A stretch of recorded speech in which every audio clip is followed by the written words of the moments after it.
کی آپ کے سامنے. علامہ محمد ابن وضاح اندلس کے ایک عالم گزرے ہیں، 3 صدی ہجری کے اندر نے کتاب لکھی ہے.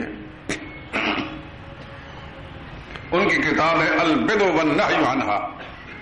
میری معلومات کے مطابق شاید دنیا میں سب سے پہلے بدعت کے رد میں کتاب لکھی گئی. میری معلومات ناقص بھی ہو سکتی ہیں، لیکن مجھے اب تک جو مواد ملا ہے اس سلسلے میں وہ سب سے پرانی کتاب، اس سے ہی میں نے ابھی یہ بات اس کاغذ پر نقل کی ہے. ابی ادریس خولانی انه كان يقول لان اسمع بناحيه المسجد بنار تحترق، کہ مجھے یہ پتا چلے کہ مسجد کے کونے میں آگ بڑک اٹھی اور جو اس کو جلا ڈالے گی، احب الی من ان اسمع، مجھے یہ زیادہ پیاری لگتی ہے کہ میں یہ بات سنوں، انه ببدعۃ لیس لها مغیر، کہ مسجد کے اندر بدعت ہو رہی ہے اور اس کو کوئی مٹا نہیں سکتا، ہٹا نہیں سکتا، ختم نہیں کر سکتا. اور آگے لکھا ہے ما احدثت امة فی دینها بدعۃ الا رفع اللہ بها عنہم سنۃ، اور جو لوگ اپنے دین کے اندر بدعت شروع کر دیتے ہیں پھر خدا بند خصوص ان کو نبی کی سنت سے ہمیشہ محروم کر دیتے ہیں.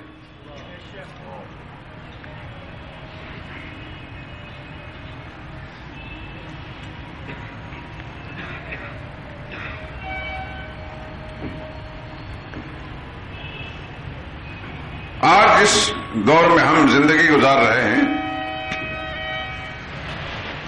یہ خوفناک قسم کی گمراہیوں اور فتنوں کا دور ہے.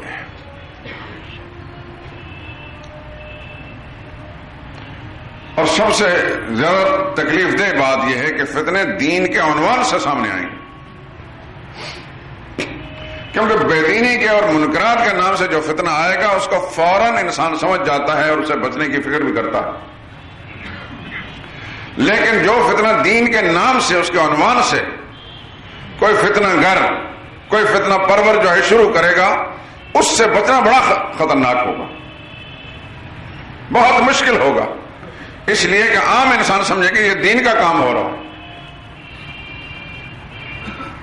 یہ ثواب کا کام ہے، یہ رسول اللہ کی محبت کا کام ہے، یہ بزرگان دین کی عقیدت اور محبت کے عنوان سے ہو رہا ہے.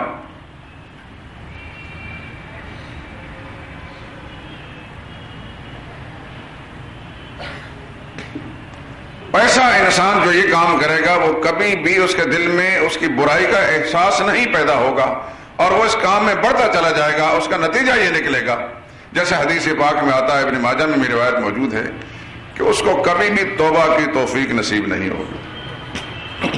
ایک آدمی کوئی کام نیکی سمجھ کر کرتا ہے، کبھی توبہ کرے گا اس سے؟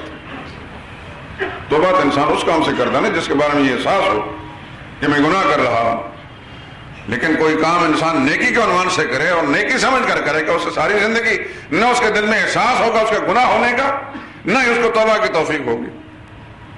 اس لیے حدیث میں آتا اب اللہ ان یقبل عمل صاحب بدعۃ حتی یدع بدعتہ، لا یقبل اللہ لصاحب بدعۃ صوما ولا صلاۃ، اللہ تعالیٰ کسی بدعتی کا نہ روزہ قبول کرتے ہیں نہ نماز قبول کرتے ہیں، ولا حجا ولا صدقۃ، نہ اس کا حج قبول کرتے ہیں نہ اس کا صدقہ قبول کرتے ہیں، ولا صرفا ولا عدلا، نہ اس کی فرضی بات قبول کرتے ہیں نہ اس کی نفلی بات قبول کرتے ہیں.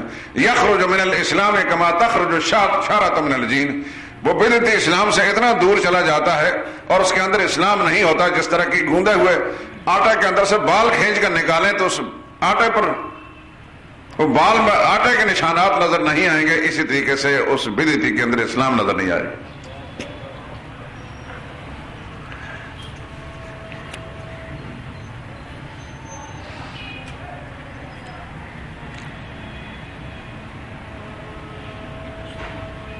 جنہوں نے اس دین کو کمایا تھا ان کو یہ دین برباد ہوتے سب سے زیادہ تکلیف ہوتی تھی. ہمیں مسلمانی ملی ہے ورثے میں، ہم نے مسلمانی کمائی نہیں. دیکھو نا، ایک آدمی نے خون پسینے کی کمائی کی ہوتی ہے نا تو اس کمائی کے ضائع ہونے پر اس کو تکلیف ہوتی ہے، اور جس کو وراثت مل جائے اس کو تکلیف نہیں ہوتی. کبھی بھی یہ جتنے بھی آوارہ لوفر لفنگے لڑکے جو ہیں گاڑیاں دوڑائے پھرتے ہیں اور سڑکوں پر ان کے ٹائروں کی آوازیں پھرتی ہیں تو لوگ کیا کرتے ہیں، کیا کہتے ہیں اس کے بارے میں؟ محاورہ کیا ہے اس کا؟ ابھی تازہ باپ مرا ہے، یعنی اس کی کمائی نہیں ہے، اس کا ضائع ہونے پر اس کو تکلیف نہیں ہوتی، لیکن یہ ایک فطرت ہے، ہر انسان سمجھتا ہے کہ جس نے خود کچھ کمایا ہوتا ہے نا، اس کو بڑے پھونک پھونک کر وہ قدم رکھتا ہے اور اس کو خرچ کرنے میں ہزار دفعہ سوچتا ہے کہ خرچ کروں گی۔ ہمارے ایک دوست پولیس افسر پنجاب کے آئی جی کے عہدے پر فائز ہو کر ریٹائر ہو چکے ہیں، اب بھی کوئی نہ کوئی ذمہ داری ان کو سونپی گئی ہے۔ کئی سال پہلے جو لاہور کے وہ ڈی آئی جی تھے، ان کی کسی بچی نے ان سے وہ چھوٹا سا ریڈیو ہوتا ہے، اس کے اندر کوئی ٹیپ بھی ہوتی ہے، اس کی فرمائش کی۔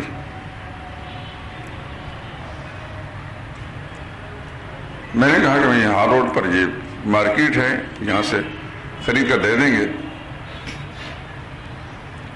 اب اس زمانے میں اس کی 400-600 روپے کی قیمت تھی، اس سے زیادہ نہیں تھی، اب سے کوئی 14-15 سال پرانی بات ہے، یا اس سے بھی عرصہ زیادہ ہوگا۔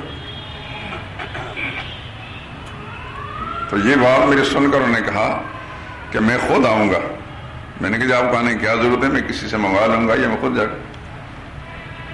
انہوں نے کہا جی میں نے اپنی جیب بھی دیکھنی ہے۔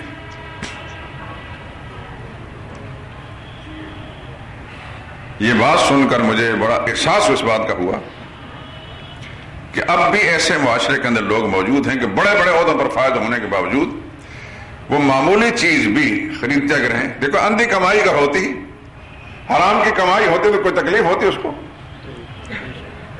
اتنا بڑا افسر اگر اس نے ناجائز کمائیاں کی ہوتی اس کو کیا فخر تھا؟ وہ تو اپنے کسی ملازم کو بھیجتا، جا کر کہہ دیتا کل خرید لاؤ، نہ کہ میں خود دیکھوں گا کہ وہ چیز صحیح بھی ہو اور اس کی زیادہ قیمت بھی نہ ہو۔ معاشرے میں ایسے لوگ موجود ہیں، اور شاید اللہ تعالیٰ نے ابھی تک زمین و آسمان کو جو قائم رکھا ہوا ہے ایسے ہی لوگوں کے سبب سے۔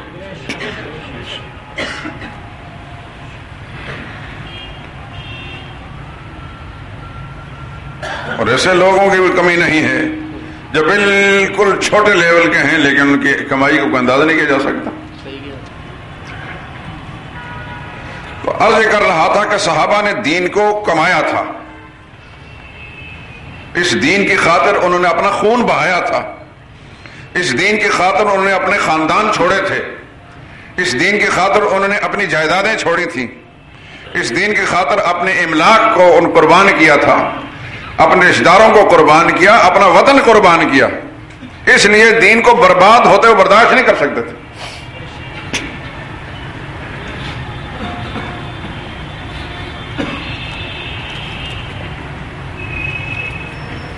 سیدنا علی رضی اللہ تعالیٰ عنہ کے بارے میں آتا ہے، انہوں نے ایک شخص کو مسجد سے میں کوڑے مارے،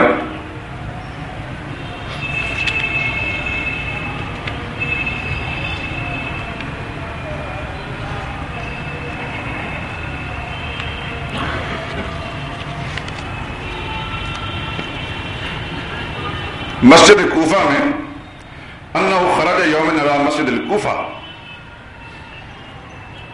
ورجل یقص حولہ ناس کثیر، ایک آدمی بیٹھا کچھ کہانیاں بیان کر رہا ہے، قصے بیان کر رہا ہے مسجد میں، اور بہت سارے لوگ سن رہے ہیں،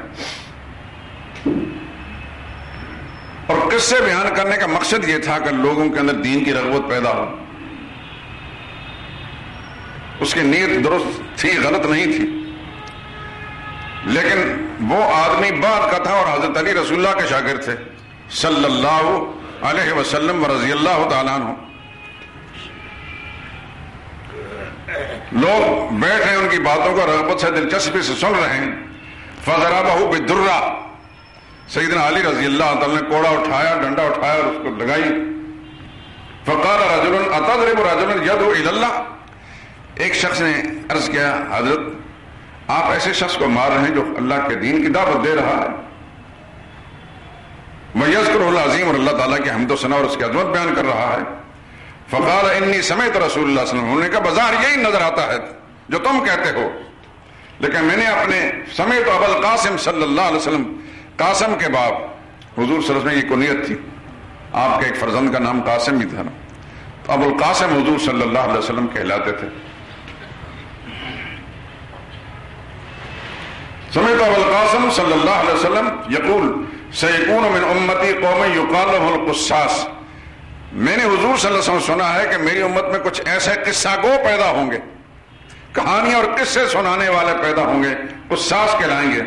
لا یرفع لهم عمل اللہ، اللہ تعالیٰ کے نزدیک ان کا عمل اوپر کی طرف نہیں اٹھے گا۔ یہ قصہ گوئی جو بیان کرنے والے حضور صلی اللہ علیہ وسلم نے اس طرح فرمایا تھا، لہذا میں بظاہر وہ عمل چاہے اس کا نیک ہی نظر کیوں نہ، میں نے اپنے آقا حضرت محمد مصطفیٰ صلی اللہ علیہ وسلم سے ایسا سنا ہے، اس واسطے میں مسجد کے اندر ایسی چیز نہیں ہونے دوں۔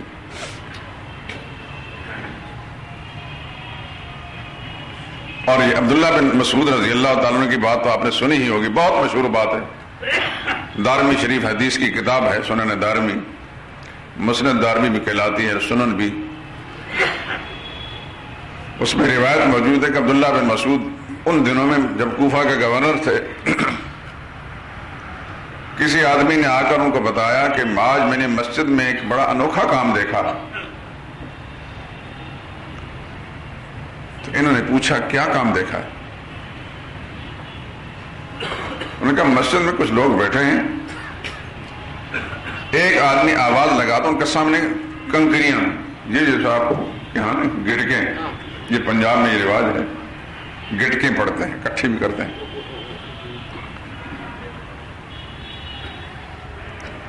کچھ روز پہلے جناب باغ کے اندر ہم دیکھے گرمی میں کچھ خواتین درختوں کے نیچے کچھ چیز چن رہی تھی، تو میں نے ایک دوست سے پوچھا یہ کیا چن رہی ہیں؟ کہتے ہیں یہ گٹلیاں جمع کر رہی ہیں۔ ان دنوں کے اندر یہ جو جامن کا سیزن تھا تو جامن کی گٹلیاں جمع کر رہی ہیں۔ میں نے کہا ان سے کیا کریں گے؟ کہتے ہیں کہ یہ گٹکیاں بناتے ہیں، اس پر پڑھتے ہیں۔ تو ان کے پاس وہ کچھ گٹلیاں پڑی ہوئی تھی، تو ایک کہتا ہے کبر اللہ، اللہ کی تکبیر کہو، یعنی اللہ اکبر پڑھو۔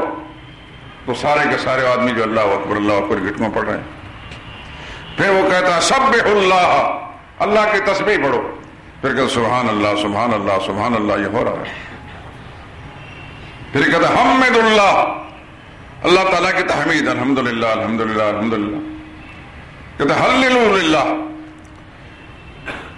اللہ تعالیٰ کی تحریر، یعنی لا الہ الا اللہ پڑھو۔ وہ لا الہ الا اللہ پڑھنے لگے۔ یہ کام ہو رہا ہے۔ عبداللہ بن مسعود رضی اللہ تعالیٰ فرمایا میں جاؤں گا، مجھے بتاؤ کون سی مسجد؟ وہ آدمی ساتھ گیا تو عبداللہ بن مسعود رضی اللہ تعالیٰ پہلے انہوں نے اپنا حلیہ بدل کرنا، سر پر ایسی ٹوپی اور ایسا کوئی لباس پہن لگے عام آدمی کی طرح وہ پہچان نہ سکے، جا کر ان کی وجہ سے بیٹھ گئے۔ پہلے وہ سارا جائزہ لیا، پھر وہ ٹوپی جب انہوں نے اٹھائی تو سب پہچان گئے، تو ہم سہم گئے، گورنر تھے۔ فرمایا ما تصنعون، یہ کیا کر رہے ہو؟ کہنے کہ اللہ کا ذکر کر رہے ہیں۔ اللہ اکبر سبحان اللہ الحمدللہ لا الہ الا اللہ، ذکر تو ہے۔ پوچھا انہوں نے کہ ان گٹلیوں پر کیا تم شمار کر رہے ہو؟ کہتے ہیں اللہ تعالیٰ کا ذکر کر رہے ہیں۔ قال فعدوا من سیئاتکم، فرمایا کہ میں ضمانت دیتا ہوں تم کوئی تمہارا نقصان نہیں ہوگا، تم ان گھٹنوں پر اپنے گناہ گنو، شمار کرو۔ جب یہ گناہ کا لفظ کہا تو وہ پریشان ہو گئے، ہکے بکے رہ گئے۔ رسول اللہ کا ایک عظیم الشان صحابی ہے، شاگرد ہے اور کوفہ کا گورنر ہے، جلیل قدر صحابہ میں سے، بلکہ حضور صلی اللہ علیہ وسلم کے ان معتمد صحابہ میں سے ہے جن کو حضور صلی اللہ علیہ وسلم جنوں کا تبلیغ کرنے کے لیے ساتھ لے کر گئے تھے، جن کے بارے میں رسول اللہ نے فرمایا تھا کہ یہ وہ شخص ہے کہ رائی کے دانے کے برابر بھی اس کے وجود میں کبر اور تکبر نام کوئی چیز نہیں، مجسم تواضع اور عاجزی تھا۔ وہ فرما رہے ہیں عدوا من سیئاتکم، میں ضامن، میں ضمانت دیتا ہوں تمہاری حسنات میں تمہاری